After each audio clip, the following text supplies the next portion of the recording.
Coucou! Alors, comme la dernière fois ça a bien marché, je vous propose à nouveau d'adapter une carte en page de scrap. Donc, je vais vous montrer la carte de départ. Donc ça, c'est la carte de départ, qui est une carte que j'avais réalisée en 2023 pour l'équipe artisan. Et qui est, donc on voit bien le volume, avec les feuilles d'automne qui sont des poinçons qui sont en fin de série. Du coup, ça tombait bien pour la vidéo d'aujourd'hui. Et je voulais, dès le départ, j'ai pensé que ça serait une super carte à adapter en page de scrap. Alors, on va garder les fondamentaux. Moi, je me prépare toujours, je me suis dit que j'allais vous le montrer. Je prépare toujours une première adaptation du sketch. Je pars à nouveau sur une page de A4, vous verrez. Et du coup, donc je me dessine les fondamentaux, la photo, où est-ce que je veux la mettre, et comment je reprends mes éléments. Donc là, on va reprendre ici cet effet cadre, avec les feuillages en volume sur le fond. On rajoute notre élément, et puis on va reprendre dans notre photo, et on rajoute nos différents éléments aquarellés sur notre fond de page. Maintenant que j'ai la base, on peut passer à la partie réalisation. Donc je me garde toujours mon petit papier sur le côté. On va prendre ici notre fond. Alors j'ai déjà préparé des choses. Comme ça, on peut voir tout de suite comment ça fonctionne. Donc, j'ai utilisé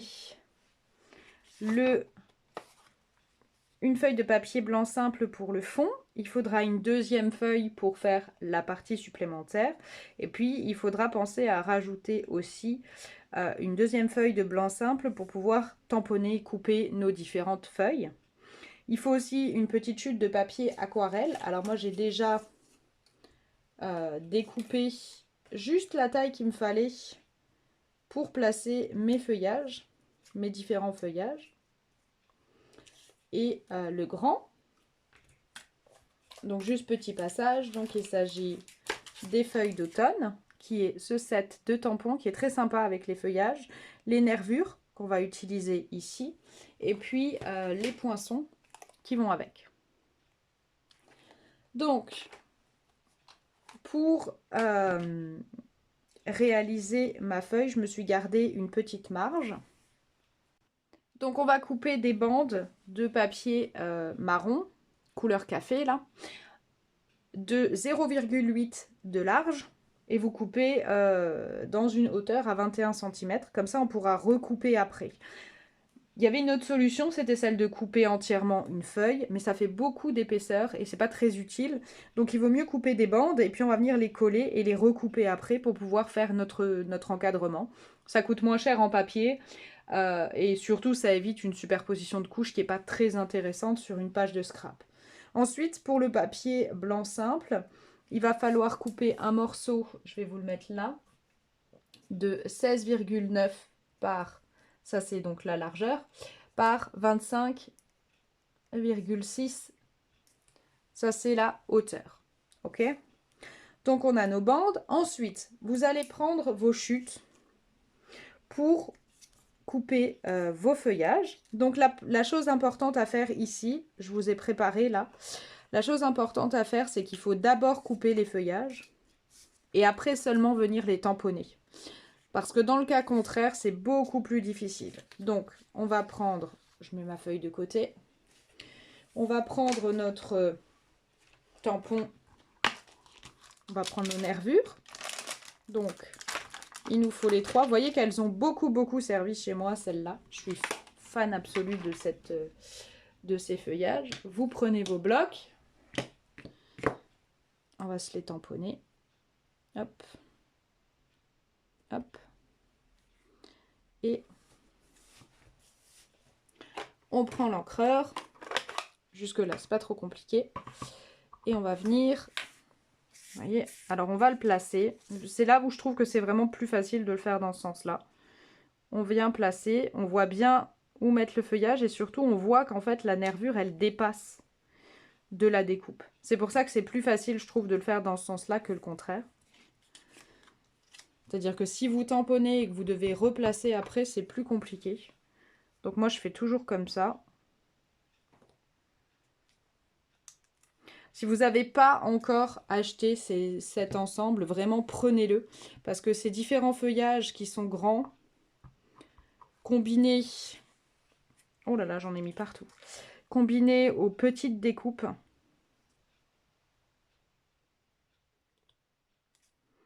Et même si vous partez en biais, comme c'est le cas là, ça va encore.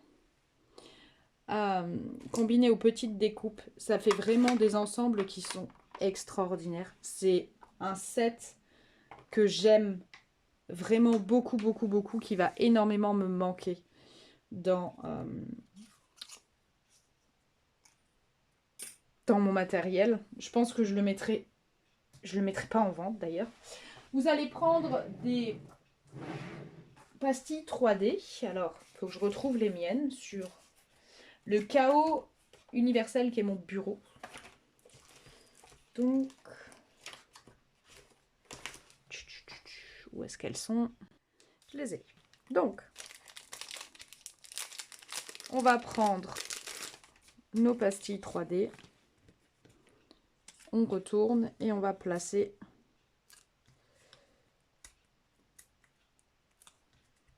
juste des...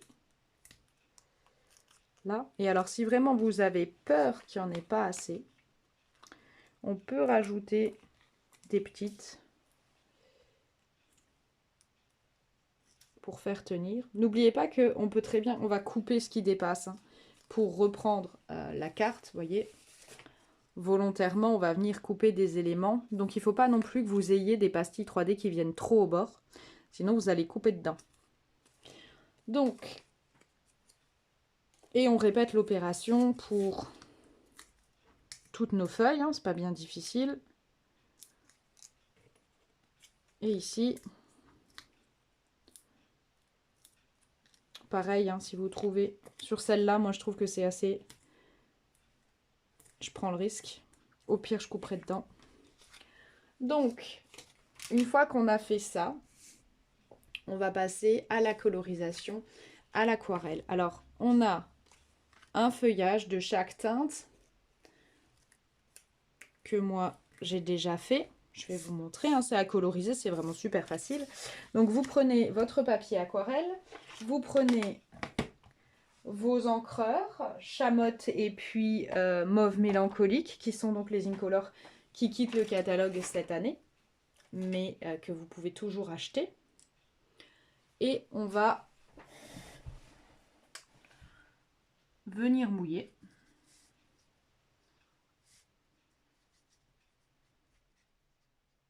Notre fond. On prend un peu d'encre et puis on vient la diffuser sur le fond.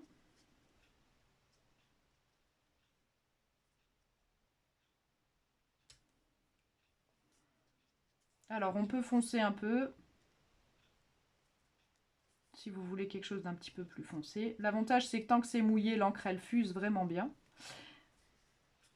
On change de couleur et je vais vous montrer après pour la troisième. C'est super facile. On va juste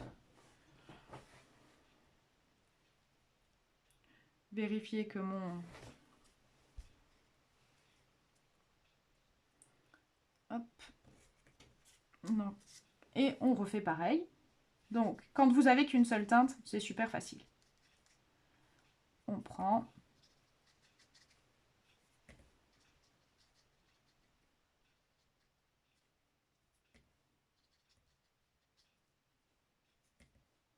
L'avantage de cette technique, c'est que ça peut facilement s'assortir du coup à vos pages, puisque vous allez choisir les couleurs de feuillage qui vous intéressent. Et on laisse sécher le deuxième. Et maintenant, on va s'attaquer au troisième. Donc, je vais rajouter une touche de vert olive.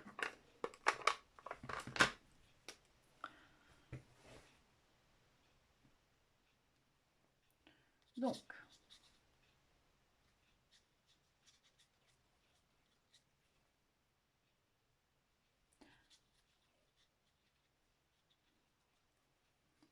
et on va mettre une bonne touche de vert.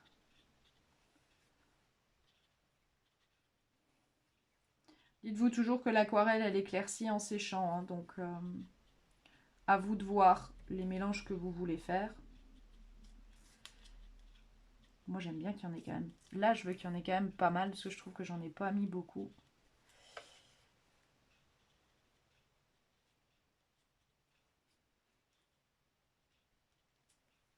Et après, on va rajouter une touche de chamotte.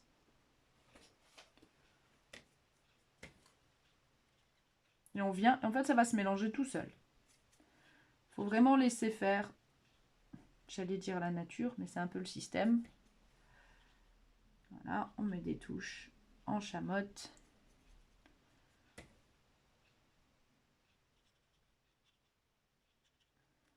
Et un petit peu de mauve.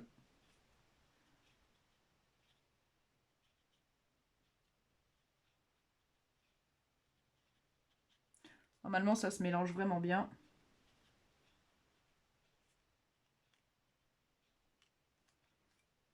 Et on laisse sécher. Alors, la technique pour avoir un papier aquarelle qui soit lisse, c'est de venir le couper avant que ça soit complètement... C'est-à-dire, il faut que ça soit sec au toucher, mais il ne faut pas que ça soit complètement sec à l'intérieur. Et en fait, en venant faire notre découpe, ça va aplatir le motif, ça va aplatir la fibre du papier aquarelle et vous aurez un résultat qui est très très lisse. Et c'est beaucoup plus sympa, je trouve, à utiliser. Donc, une fois que c'est sec en apparence, on va prendre notre découpe. On va passer ça dans la machine. Et pour celle-là, la différence qu'on va avoir, c'est qu'on va la passer en plus dans un plioir. Alors, ici, j'avais utilisé les carreaux usagés qui ne sont plus disponibles. Par contre, on peut remplacer par le plioir fougère ou par n'importe quel autre plioir que vous avez à la maison qui correspondent un petit peu à cette atmosphère maritime, pas maritime, qu'est-ce que je raconte, boisée. Donc on peut utiliser n'importe quel plioir à votre convenance. Et ça va nous donner le résultat suivant. Il faut juste que je le retrouve. Ça va nous donner ceci. Je les ai. Donc vous voyez le feuillage. On peut très bien le laisser tel quel. On peut revenir foncer. Je pense que celui-là sera plus sympa parce que j'ai mis plus de vert. Je trouve que mon vert ici, il n'est pas assez fort. Alors on peut revenir travailler une fois qu'on l'a fait. Mais c'est difficile d'obtenir quelque chose de propre. Surtout si comme moi, vous nettoyez pas votre pinceau avant.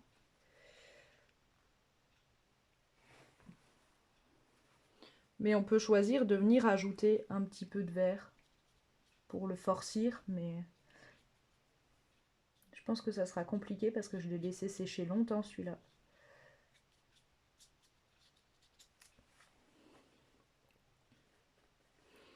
Et je pense que je vais refaire avec celui-là pour la version finale, mais comme ça je vous ai montré. Donc ensuite, on va passer... Je veux pas...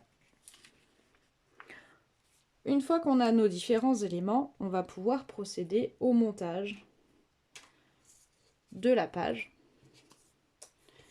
Alors, tac.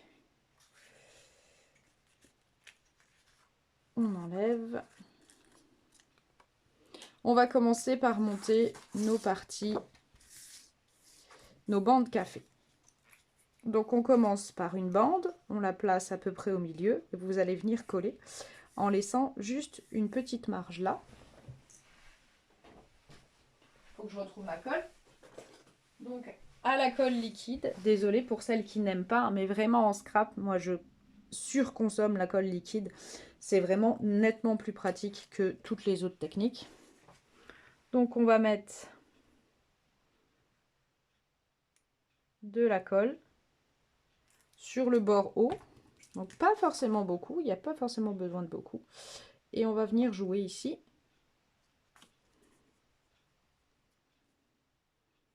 Pour qu'il y ait quand même une marge qui soit suffisante, hein, parce que sur la page de scrap, elle est petite, sur la carte, elle est peut-être plus fine, mais là, on a quand même un fond qui est plus grand, donc il nous faut plus de volume. Et on va répéter donc l'opération à l'opposé.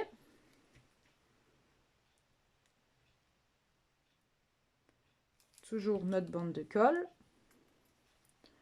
Et après, on fera les côtés opposés.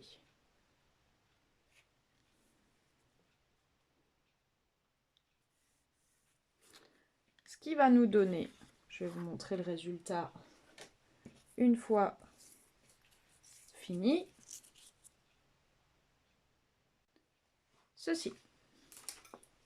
Ok. Une fois qu'on a nos angles, on va venir les couper.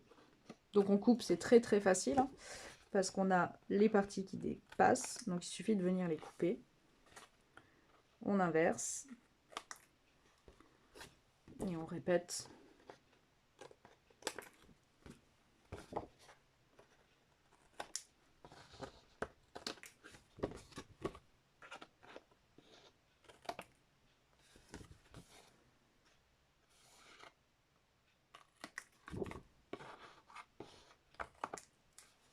Et voilà. Et on va... Soit vous gardez vos chutes pour parce qu'elles peuvent vous servir, certaines des plus grandes, soit vous les jetez. Ça, c'est complètement vous qui voyez. Une fois qu'on a fait ça, on va venir placer nos différents éléments. Alors, on colle toujours pas le fond, hein. Ça, on colle vraiment en dernier le fond en scrap. Donc, on voit très très peu, hein, la petite marque. On va placer nos différents éléments. Alors, si vous n'avez pas d'idée de placement, vous pouvez choisir et reprendre, vous voyez, la direction de vos feuillages. Ça peut se faire, hein. Alors, l'avantage de cette technique-là, c'est que vous aurez des éléments que vous allez couper qui vont dépasser.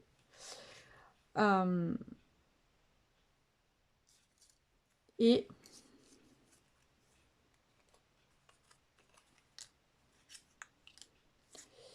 on va placer donc nos différents éléments.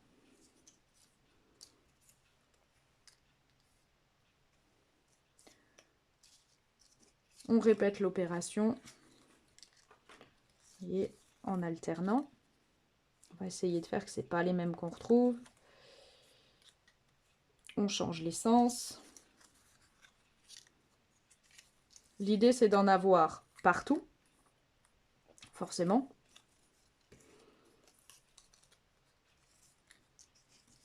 Et que ça nous fasse un beau volume quand ça sera plein. Vous voyez? Hop, hop. Et on va placer donc notre photo dessus pour voir si on est pas mal. Vous voyez? Et en fonction, on peut décaler pour avoir des feuillages partout, parce que l'idée, c'est vraiment que ça ressorte. Donc on peut avoir des choses comme ça. C'est là où le volume est très important. Et on va venir ensuite... Hop, je vais mettre celle-là dans l'autre sens. Vous voyez, une fois qu'on est satisfait du résultat, on va venir les coller avec les pastilles 3D et puis on va enlever après ce qui dépasse. Ça va nous donner, je vais vous montrer ça une fois fini. Et ça va nous donner ceci. Ok, alors on a deux possibilités. On peut très bien choisir de laisser les choses comme ça, ou de venir projeter des gouttes d'encre sur le fond de page. Je trouve que ça serait joli. Du coup, ensuite, on a juste à placer nos différents éléments. Donc, vous voyez, si vous avez un peu de traces de crayon sur votre aquarelle, vous le gommez. Une fois que c'est sec, ça part très bien. Et puis, donc, où est-ce que j'ai mis tous mes éléments pour pouvoir vous montrer? Je vais enlever. J'ai perdu une de mes découpes. J'avais un petit feuillage orange normalement, là, qui est là. On a nos découpes. Alors, après, c'est de la mise en place, hein. Donc l'idée, c'est de venir les faire se promener et de caler le grand, puisqu'on va reprendre les éléments de notre page, de notre carte, pardon. Donc gardez toujours l'esprit quand vous vous rattrapez comme ça, quitte à vous le garder à côté, hein, vous gardez le motif et puis vous vous amusez à voir. Moi, je ne les avais pas placés ensemble, donc l'idée, ça va être de les séparer. Ça va être de rajouter aussi un élément, parce qu'on ne peut pas, je pourrais faire ça, par exemple, c'est-à-dire les rajouter. Ça peut être une solution, hein, on vient juste répartir des feuillages, comme ça, un petit peu au-dessus, et juste glisser celui-là, par exemple, ça peut être une solution. Je le trouve un peu gros, et ça m'embête. Du coup, je ne sais pas où le caler. On va rajouter une étiquette,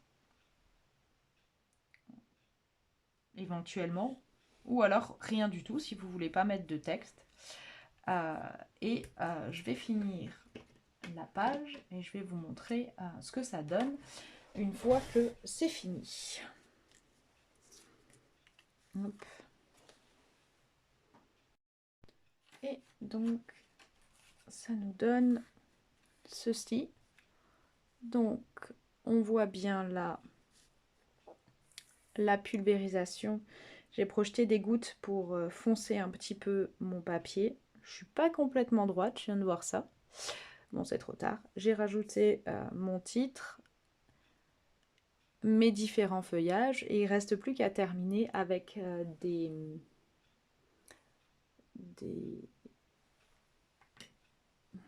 je vais y arriver, des ornements pour que ça pose pas de problème. Alors, il faut juste que je les retrouve. Ici, par exemple,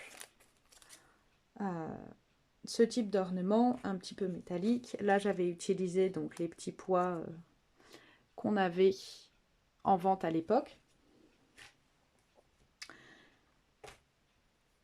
Et voilà pour cette adaptation de cartes en page avec le travail intermédiaire du sketch pour travailler la page. J'espère que ça vous a inspiré cette nouvelle création. Je vous souhaite une belle journée et je vous dis à bientôt. Bye bye!